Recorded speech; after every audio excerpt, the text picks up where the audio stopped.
¿Eh? Vamos ya. Vamos. Ay, la unidad de todos los pueblos. Bueno, pues casi no, todos los años, a finales del mes de enero, en este año en concreto, si no me equivoco, del 16 al 25, se celebra la Semana por la Unidad de las Iglesias. Hay un refrán que dice que en casa del herrero, cuchara de palo. En un lugar donde se supone que no tendría que haber ni divisiones, ni peleas, ni desuniones, a veces no damos, y me incluyo, porque también formo parte de esa macrocomunidad llamada Iglesia, no formamos o no damos el ejemplo que tenemos que dar. Hoy nos acompaña aquí en el estudio, si yo le digo que es una persona uruguaya, pues ustedes dirán que, bueno, hay muchos uruguayos, a lo mejor no tantos tampoco, en nuestra isla de Gran Canaria. Viene de Hábito, él se llama Fabián, lleva una parroquia en Las Palmas de Gran Canaria, la parroquia del barrio de San Nicolás, y él es ortodoxo.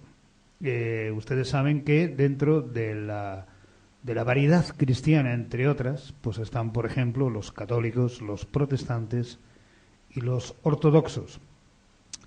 Vamos a intentar, a lo largo de un ratito, esta noche, primero averiguar en qué consiste o qué es un ortodoxo, qué diferencias puede haber con lo que mayoritariamente nosotros conocemos, que pueden ser los católicos, y sobre todo también que nos hable de la unidad de las iglesias, por qué estamos peleados, si es que estamos peleados, por qué no nos unimos ya y dejamos de celebrar una semana. No sé, vamos a intentar aclarar un montón de dudas. Fabián, buenas noches. Buenas noches, Paco, muchas gracias por la invitación. La primera pregunta es casi obligada. ¿Qué hace un hombre uruguayo como tú en un sitio como este llamado Gran Canaria?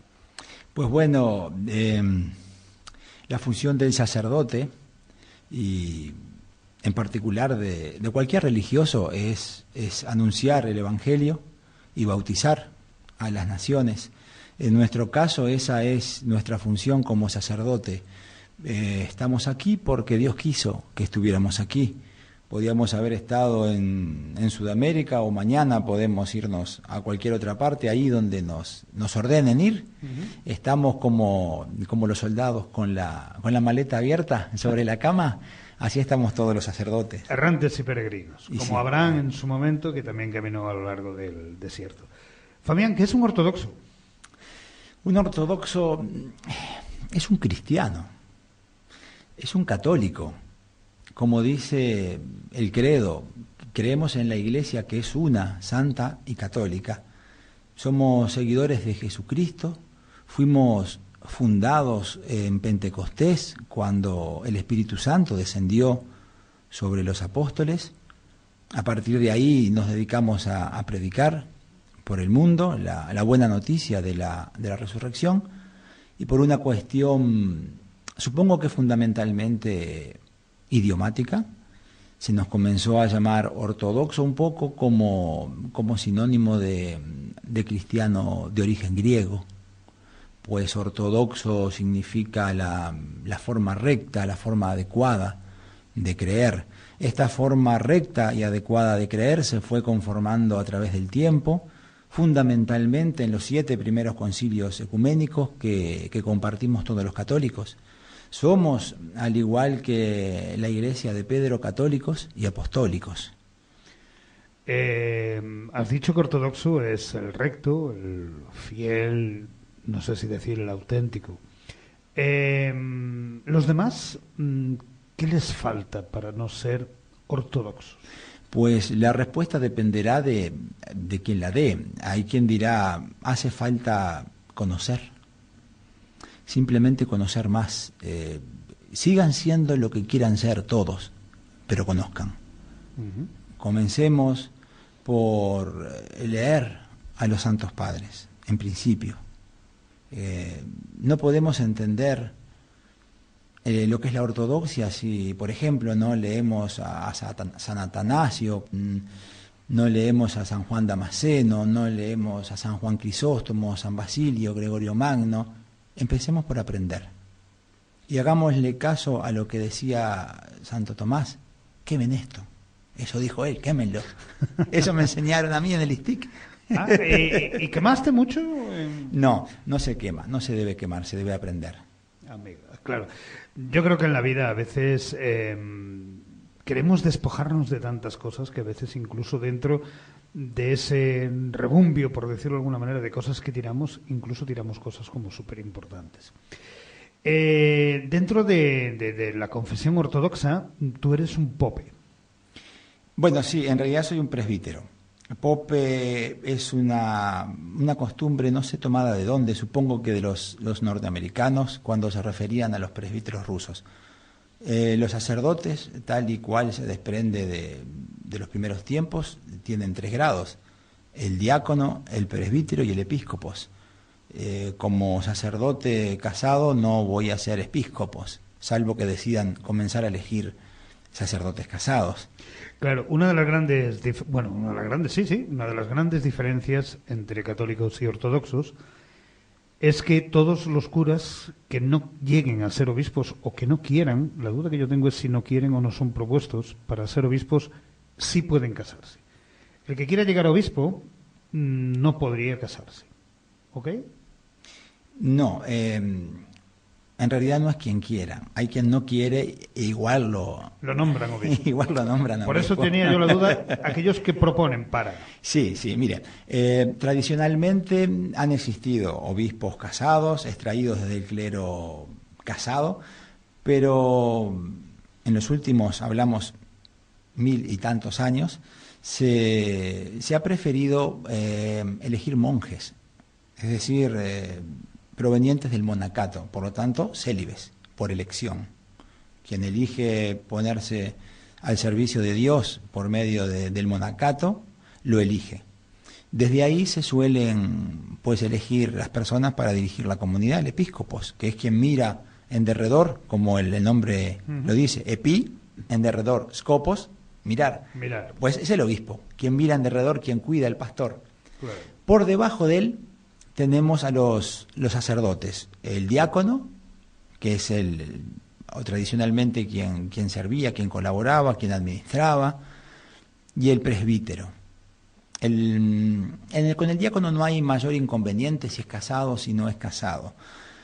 Llegado el momento en que el sacerdote diácono desea continuar y le ven ánimos de continuar y lo proponen para nombrarlo presbítero, se habla con él y con su novia y se les dice, bueno, mire, o con su esposa, usted ha propuesto para ser ordenado sacerdote, ¿qué piensa hacer de su vida? Porque se prefiere que el sacerdote esté casado. El cura párroco se prefiere que esté casado como los apóstoles, salvo Pablo, y no recuerdo si era Bernabé. Los demás tenían esposas cristianas. Así lo dice Pablo en sus cartas. Dice, salvo yo, no me acuerdo cuál era el otro ahora, dice, los demás apóstoles están casados, han elegido una esposa cristiana. Nosotros seguimos ese ejemplo. El cura párroco, en nuestra sensibilidad, en nuestra forma de sentir, el cristianismo ha de estar casado.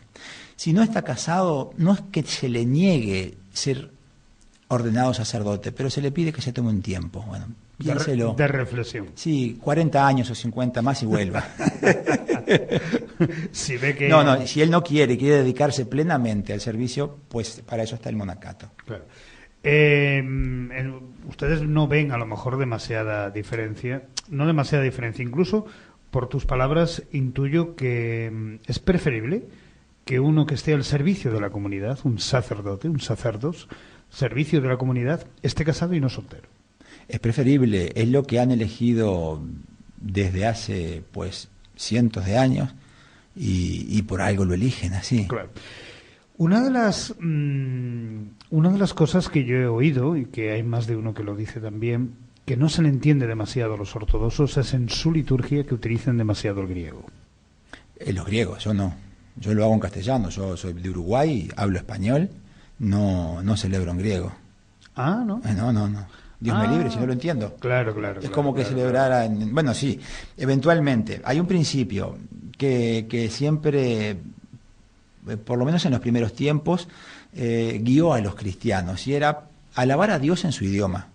Por eso las grandes obras de San Cirilo y San Metodio, traduciendo, enseñando en las lenguas eslavas. Por eso recuerdo ahora, no sé si no era San Germán de Alaska, que apenas hace 200 años se metía con una canoa con los esquimales y pasó al aleutiano, a la liturgia, a la Biblia. Es lo normal en el cristiano ortodoxo expresarse en el idioma del pueblo. Por lo tanto, estamos en España. En español. Español. Si asisten extranjeros, pues se hace algo también para que se sientan mejor. Yo miro, si veo algún griego, algo hago en griego. Cuando vienen algunos libaneses, pues algo canto en árabe. Yo también soy descendiente de árabes y algún himno canto en árabe. ¿Cuántos idiomas sabes, Fabián? Ninguno, apenas el español y con dificultad. Pero lo leemos para el servicio. Es decir, yo no necesariamente hablo árabe, sí canto, por ejemplo, un himno en árabe, que es distinto. Claro. En griego, en rumano, en eslavón, voy aprendiendo, me van enseñando y voy utilizando tal vez hoy, una pequeña letanía en un idioma. Yo he creado, tomando el ejemplo de los griegos y de los rusos en Estados Unidos, ellos manejaban los textos bilingües, en la lengua original y en inglés. Yo tomé la lengua original, que es el griego. Los textos originalmente están en griego. La liturgia de San Juan Crisóstomo, que es el que más utilizamos durante el año, está en griego. En griego antiguo. Sí, claro. En griego antiguo. Español, la siguiente columna en rumano. Ahora estoy trabajando con el eslavo y con el inglés para ir haciendo textos multilingües, porque eso colabora en que la persona que asiste pueda seguir la liturgia en otro idioma, que es el español, que es el idioma de sus hijos, y es el que aprenden, y sirve para aprender. Digamos, yo sé que esto en este idioma se dice así, ¿cómo se dice en español? Una de las diferencias también que normalmente, pues asisten, por ejemplo, un católico pues va a Alemania, va a Francia, va a Inglaterra o va, no sé, a Estados Unidos, y el católico lo mismo, lo único que cambia es el idioma, por decirlo de alguna manera. Sin embargo, los ortodoxos tienen sirios, coptos, griegos, rusos. ¿Por qué tanta? Porque parece dar la impresión como que cada país tiene su propia confesión ortodoxa. Parece que fuera Pentecostés, hablándose en lengua. Sí. Bueno, un poco es eso, un poco es Pentecostés, los apóstoles, sus descendientes, los obispos, hablando en la lengua del pueblo. Pero lo que sí es cierto es que es la misma liturgia, es el mismo cologio, son los mismos rituales, en distinto idioma, en el idioma del pueblo. Eso es lo primero. Yo hoy entro en una iglesia en Georgia, o en Georgia, o en Estados Unidos, o en la República de Georgia, en cualquier lado, o en China, y sé que van a estar celebrando la Divina Liturgia de San Juan Crisóstomo, y en el idioma que esté es la misma, está traducida, simplemente eso, y que los rituales de bendición de hogares, de lo que fueren, pues son los mismos, porque el eucologio que seguimos, o los libros, los textos son los mismos. Es decir, tenemos lo que llamamos la unidad en ese sentido. La unidad no es administrativa. Y por ahí puede venir la confusión que aparenta un poco de algo caótico. Sí. Pues no es caótico, simplemente es un orden diferente. Es decir, hoy se entiende más. Tal vez hace 100 años era difícil de entender. Hoy, con la experiencia democrática de los estados en Europa, con la experiencia cotidiana de la gente en las comunidades. Estoy pensando en una comunidad de vecinos. Ustedes ven el programa Aquí no hay quien viva y La que se avecina. Eso es una comunidad de vecinos. Sí, claro, con unos follones de padre, señor mío. Eso es una comunidad de vecinos. Pues la comunidad de vecinos llama asamblea, y en asamblea deciden. La iglesia cristiana de los primeros momentos se manejó en comunidad, en concilios. Algo más formal, pero un poco la idea es esa. Sí. El presidente de la comunidad es elegido, pero no tiene doble voto. En este caso, el presidente de la comunidad es el Papa de Roma, pero no tiene doble voto. Claro. Hoy lo entendemos más. Hoy, ¿cómo funciona un concilio? ¿Por qué son iglesias conciliares? ¿Por qué Bueno, porque funcionamos así, en concilio. Y quien lo preside fue el Papa de Roma. Oficialmente lo hacemos de esa forma. ¿Con qué potestades? Bueno, hoy estamos es más fácil de entender cómo funciona. Nos queda todavía la idea de los libros que escribimos hace 50 años, con ideas no tan democráticas como ahora. Los cristianos fuimos muy democráticos en ese sentido. Los obispos valían iguales porque eran descendientes de apóstoles y como tales se reunían en la mesa y valían igual. Claro. Y decidían. Uno organizaba. Hoy podíamos decir que era el moderador. Bueno, es el presidente de la asamblea. Pero hoy hoy conocemos el funcionamiento. Hoy nos resulta más fácil a todos de entender cómo funcionábamos. Hemos mencionado la figura del Papa y muchas veces entre católicos y ortodoxos las peleas vienen por ahí. Vamos a medio minutito de música y continuamos, Fabián.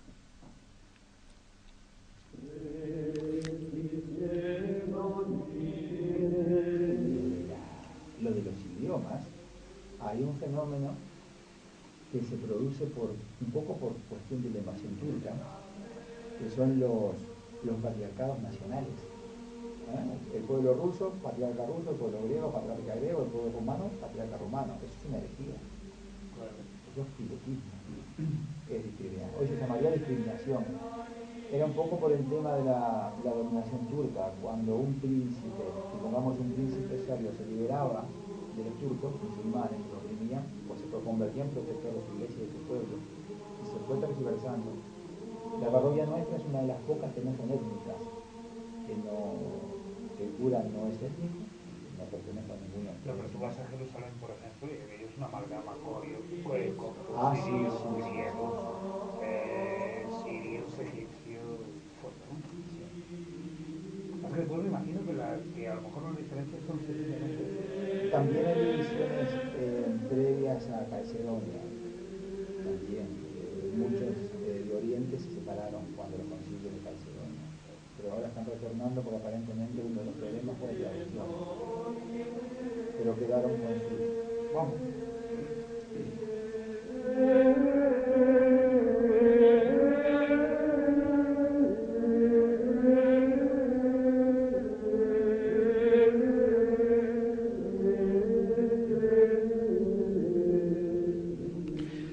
Aquí seguimos con el padre Fabián. Vamos a llamarlo así, el padre Fabián, para no... Alguno dirá, Fabián, hombre, tan... Bueno, padre... hoy es San Fabián, Papa de Roma, hoy es mi onomástico. Ah, sí, sí. Felicidades, hombre, no lo sabía. Feliz en tu día. Antes hemos mencionado la figura de... Igual hasta Olga nos encuentra la música de Feliz en tu día. Cuando la tengas, la ponemos dedicada a Fabián. Antes hemos hablado de la figura del Papa y digamos que una de las chinas o una de las piedrecitas que hacen daño en el caminar de la Iglesia desde la muerte de Jesús de Nazaret fue precisamente la autoridad a nivel universal de las iglesias. Allá por el siglo XI parece ser que la Iglesia, pues tanto de Oriente como de Occidente, pues dieron un puñetazo en la mesa y dijeron: no aceptamos la autoridad del Papa de Roma. ¿Por qué, Fabián? Por cuestiones complejas y que tenían poco que ver con lo teológico. Dios no eligió un único apóstol. Dios eligió 12 apóstoles y les dijo: id y predicad y bautizad. Sucede que la historia nos llevó 1000 años juntos y luego nos empezó a distanciar por varios factores. Es multicausal. Tiene que ver con la separación del imperio y la caída del imperio romano en Occidente y la no caída y crecimiento en Oriente, y tiene que ver con la incorporación de los pueblos germánicos, tiene que ver con las pretensiones políticas de Carlomagno, tiene que ver con las pretensiones teológicas de una persona que no sabía ni leer y pretendía enseñar, y tiene que ver con el diablo. Con el diablo. Tiene mucho que ver con el diablo. Esto de la separación de los cristianos no es obra de los descendientes de los apóstoles, no es obra de los obispos, no es obra del obispo de Roma, ni es obra del obispo de Constantinopla, esto es obra del diablo. Uno de los nombres del diablo es el que divide, y nos tiene divididos. Perdona un momento, Fabián. Escucha esto.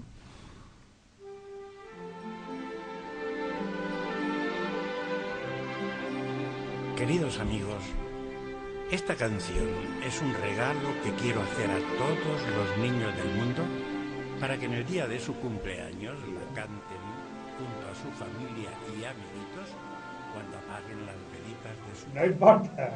Bueno, pero son de cuando nosotros éramos niños, Gaby, Fofo y Meliki.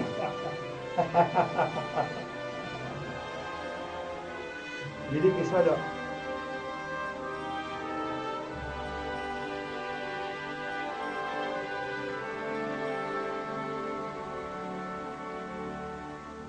Feliz, feliz en tu día, amiguito, que Dios te bendiga, que reine la paz en tu vida y que cumplas muchos más. Para ti, Fabián. Muchas gracias. Para mis niños de 30 y pico, como se llamaba el disco de... También es verdad. Fabián, un ortodoxo, ve que Benedicto XVI o Joseph Ratzinger es el vicario de Cristo en la tierra. Es el Papa de Roma, es el obispo de Roma. Que no es lo mismo que el vicario de Cristo. Esas ya son cuestiones teológicas y ahí nos metemos en un berenjenal. Nosotros nos manejamos con lo que tenemos en la Biblia, básicamente, y con lo que tenemos en los 7 primeros concilios. Y esas son temáticas que se agregaron después y que vinieron a confundirnos más. En el sistema de gobierno que teníamos los cristianos y que seguimos manteniendo los cristianos ortodoxos, nos manejábamos por un órgano pluripersonal, ¿sí? Que era el concilio, donde los descendientes de los apóstoles se reunían y decidían. Y cuando no podían ir personalmente enviaban. Sí, pero hoy operativamente no sería viable. No, hoy operativamente, desde el séptimo concilio, hace 1200 años que no nos reunimos, todos, porque siempre falta alguien, siempre alguien no envía. Claro. Entonces, en caso de lograr celebrarse un concilio con los obispos del mundo, pues lo debe presidir el Papa de Roma. Es el primero en el amor, es quien preside en el amor. Pero yo entiendo que que actualmente la persona, digamos, física, el ser humano que ocupa ese cargo y los anteriores, sobre todo a partir de Pablo VI, están tratando de retomar aquello de presidir en el amor.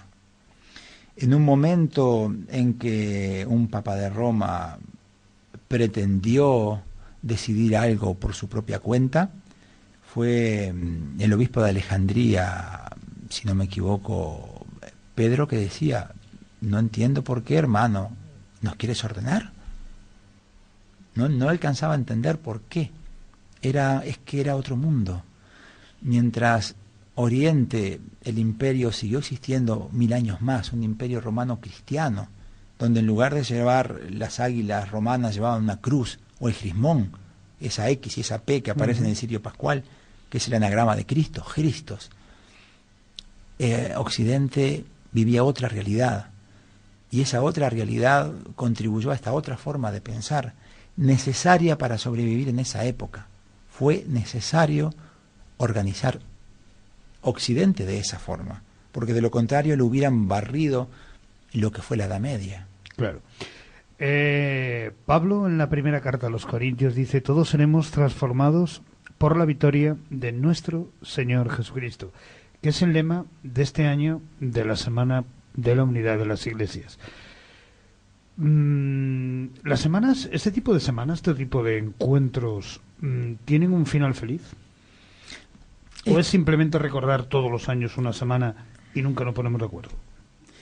Es al menos que no podemos menospreciar el esfuerzo por recordar. El no recordar fue lo que nos separó. Justamente el no conocernos fue lo que nos fue distanciando de a poco. Sabemos que a partir del año 1250, en torno a la Cuarta Cruzada, ocurrieron los peores enfrentamientos entre cristianos, y a partir de ahí un proceso largo y triste de mutuo desconocimiento, donde los griegos olvidaron hablar el latín y los latinos olvidaron hablar el griego. No se podían comunicar. El encontrarnos, el esforzarnos por conocer al otro es un cambio de mentalidad enorme. Y esto es como un barco. El capitán gira el timón, pero mientras esa orden llega al timón físico, pasan, no sé si son 8 segundos por normativa, pero pasan un tiempo, y mientras el barco comienza a moverse y a cambiar de rumbo, pasa otro tiempo. Esto no es un Fórmula 1 que tocamos el volante y dobla. Esto es un buque enorme. Es el arca de Noé con todos encima, y el capitán está moviendo el timón, está empezando a mover, y nosotros estamos tratando de colaborar. Lo que se hace en el sur es fundamental, es un punto de encuentro, es un lugar donde nos encontramos los cristianos, con nuestras historias. Somos nosotros, y es nuestro contexto, y es nuestra historia, y es nuestro porvenir, y ahí compartimos un momento, que es mucho, es muy importante. En una comunidad o un espacio geográfico como Gran Canaria, como imagino que también en la península, pero quizás en la península a lo mejor no se nota tanto, aquí no hay mucho ortodoxo. Fabián se siente un poco como una isla en medio de un océano, y nunca mejor dicho lo que estamos en una isla. Afuera, a micrófono cerrado, pues yo le preguntaba que cómo se sentía en el barrio de San Nicolás, y él decía que había algunas comunidades en la parte del sureste de la isla, en vecindario. Fabián se siente un poco luchar ahí él solo contra, con intentar captar, permíteme la expresión que a lo mejor no es la más adecuada, captar adictos para decir, por lo menos no captar, sino por lo menos mantener lo que hay. Hay mucho ortodoxo, es luchar un poquito contra corriente. No, hoy en día cualquier cristiano que quiera predicar el Evangelio tiene que luchar contra corriente. No somos los ortodoxos que luchamos contra corriente.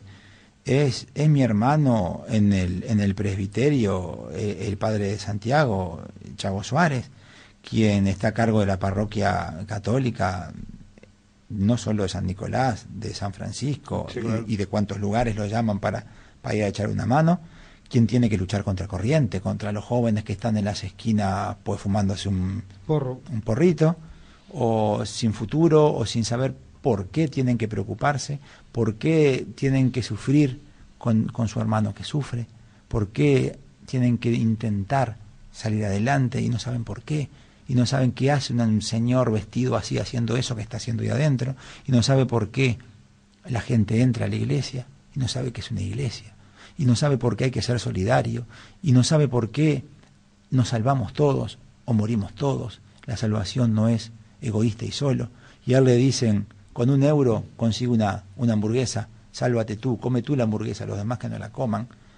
Entonces, para mí es tan difícil como para todos.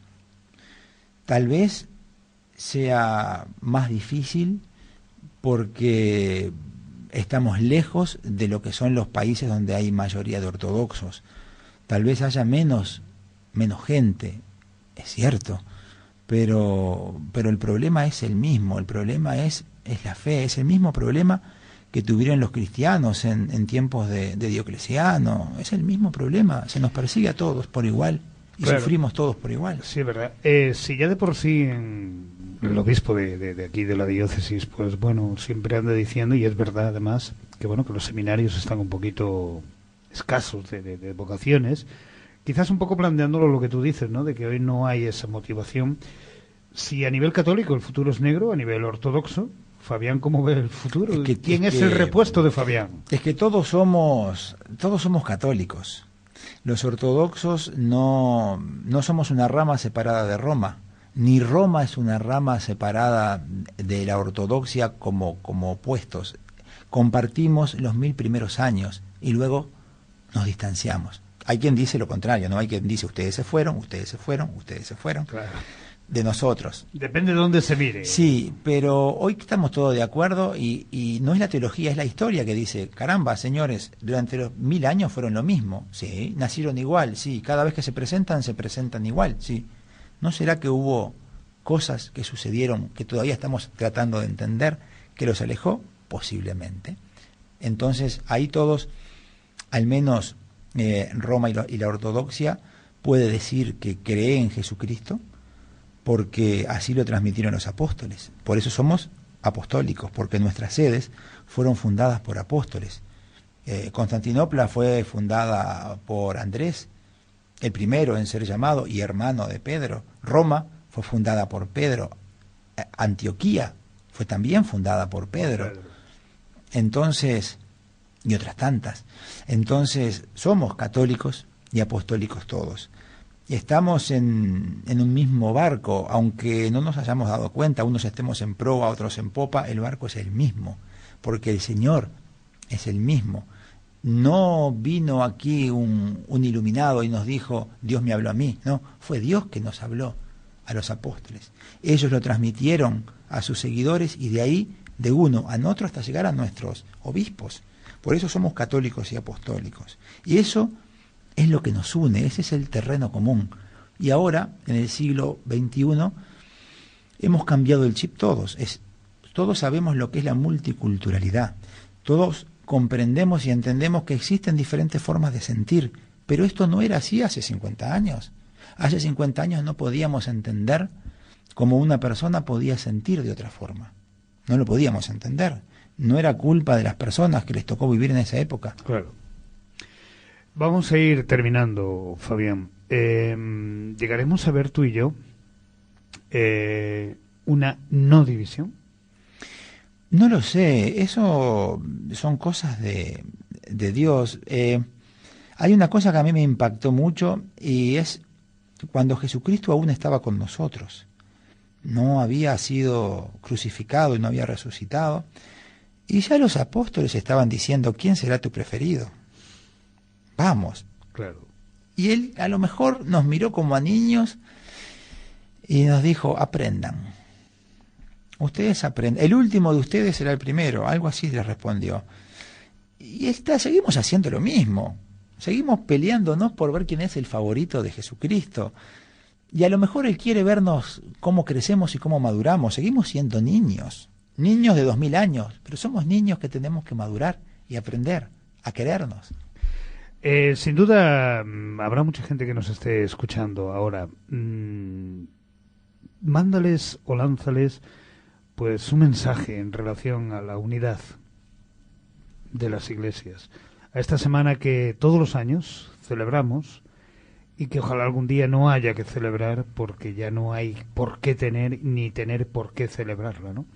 ¿Qué le quieres decir a todos aquellos que nos están escuchando?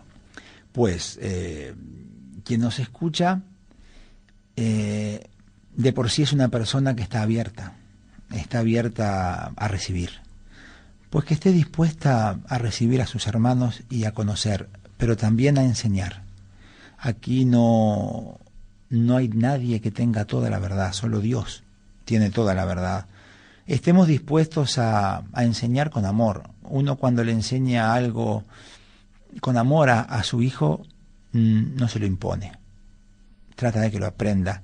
Enséñenme con amor y ayúdenme a que yo les pueda enseñar con amor. Vengan y acompáñennos en la Semana de la Unidad con su presencia y en cada parroquia, abriendo las puertas de su corazón. El acto central, si no me equivoco, será el día 25 en el Templo Ecuménico en San Fernando de Maspalomas. Más o menos la hora, sobre las 6 o 7. Sobre las 6 de la tarde, sí. 6 de la tarde. Fabián, yo quiero darte las gracias doblemente. Uno, porque cuando te llamé por teléfono para compartir este ratito sobre la marcha me dijiste sí. Así como hay veces que cuando uno toca en la puerta de otro lado, pues no sé si son disculpas o no, pero siempre uno se encuentra con ciertas dificultades. Te agradezco enormemente el que me hayas dicho que sí. Y te agradezco enormemente el que hayas venido, porque hay veces que las entrevistas las hacemos por el teléfono. No es lo mismo que en vivo y en directo, pues siempre es muchísimo mejor. Fabián, muchísimas gracias por compartir con nosotros este ratito de radio. Gracias por la invitación, porque si no hubiera habido invitación, no hubiera habido aceptación. Y como estamos en la Semana de la Unidad, esperemos que no sea la última vez que nos visites. Ojalá, ojalá. Gracias.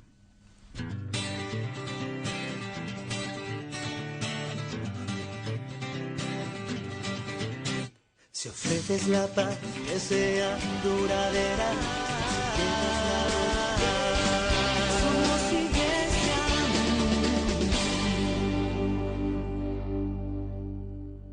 Sin duda, somos todos iglesia. Agradecer, cómo no, a Fabián, al padre Fabián, que nos ha acompañado un ratito en la radio. Ha sido, la verdad, que una entrevista agradable, una entrevista amable, una entrevista, creo que desde la sinceridad, y una entrevista curiosa porque se nos dio el caso de que era su día, su onomástica, y le hemos felicitado públicamente. Gracias por estar ahí, gracias por estar al otro lado de nuestro micrófono y por estar al otro lado y pegadito a la oreja al aparato de radio. Gracias, Olga, por compartir también un ratito con nosotros. Y a todos ustedes, ya lo saben, buenas noches, pero sobre todo, sean muy, muy, muy felices. Hasta la próxima.